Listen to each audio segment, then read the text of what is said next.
Hello, this is Nitin Dahad with the Times. I'm here at the Techritory Forum in Riga, Latvia. This is my third occasion here. I first came here in 2022 and interviewed Ingmars Pukis, who's with LMT. Hello. And we're here again. Hello, Ingmars. How are you? Hello. How are you? I'm good. What's happening? So I think Techritory is happening again and again. I'm happy that this has been establishing as yearly happening and joining of many very smart people. That's good. Okay, so I think when we spoke last, there was various things, including a CHIPS memorandum, and then we talked about some of the things that LMT is doing and the work you're doing in terms of helping diversify that that telecoms business model. But just tell us where we are right now with the whole Latvia semiconductor and telecoms industry. Yes, thank you. So I believe we've been spending many years on that matter. So what we are seeing that some fruits are seasoning at this very moment. It's not so popular anymore to scream about the 5G, but since we've been spending many years on trying to find something useful, what can you actually do practical with the 5G?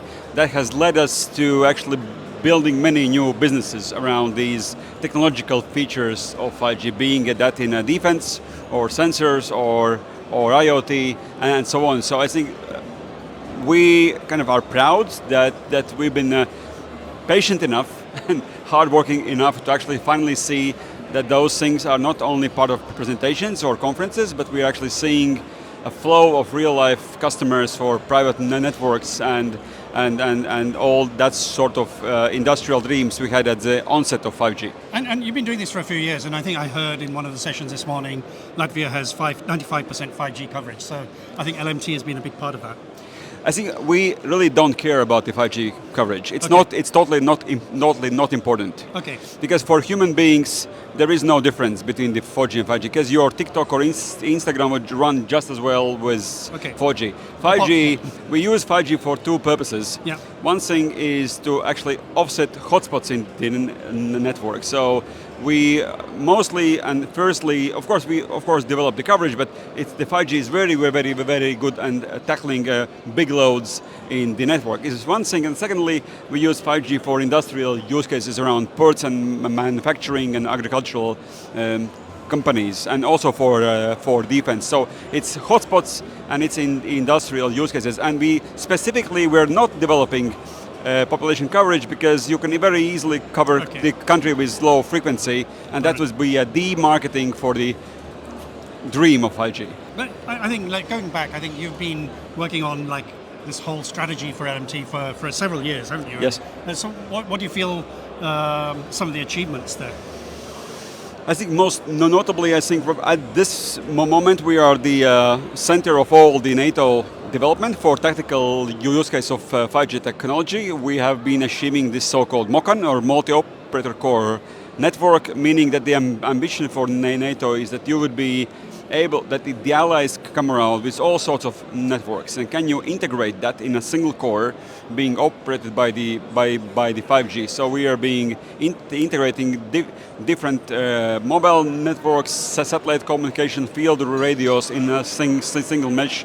And this is something that at this moment NATO is working on, and we are really proud to be part of it.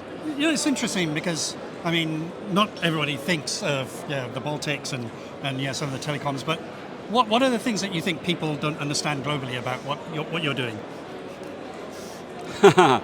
I think still on the planet, I think the decisions and perception of telecommunications are very much driven by historical, very simplified mass market understanding, maybe even driven by trying financially extrapolate historical records. What is happening over the last years is that finally mobile operators have the ability to deliver industrial solutions. So the old lady in the countryside is having a different service from the Ministry of Defense. It never happened before. So back in the day, that was all the same. This differentiation and an ability to industrialize wireless, I think this is beautiful. And then what about some of the results of the work you've been doing? Because last time I was here, we had a tour of the LMT campus. We saw some of the sort of startups that were trying to spin out from. I think I met one today, Exonicus. Yeah. But yeah, there are quite a few, aren't there? There's some interesting ones going on. So what was the historical challenge? Historical challenge for any telco is, will you be a dumb bit pipe in the future, or will you be actually growing? So you cannot actually too much grow your profits and revenues if you keep on selling that same old stuff. So you need to diversify. It's not that easy because everybody has an iPhone and connectivity. So our decision historically was to build new business competences on top of those. Yeah. So and these have grown into these new verticals. And one I talk a lot about already today is about this defense technology that has grown into sustainable, profitable business on its own. So provisioning of connectivity and command control systems for the military. We didn't have those competences before. Now we have built them within the company and they have grown.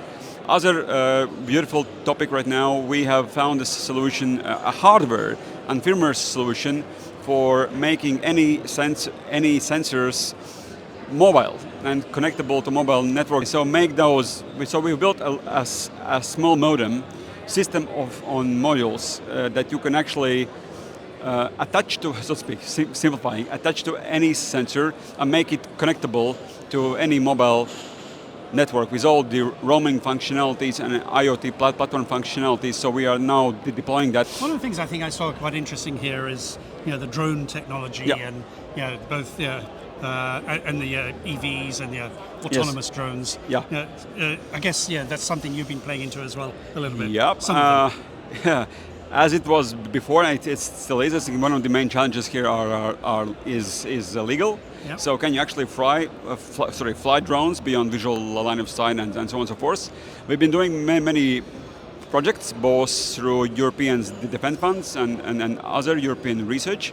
So at this moment, we actually have built a legal drone corridor in Riga that is being done together with Riga City Council and some Italian companies. So there are drones that are flying in autonomous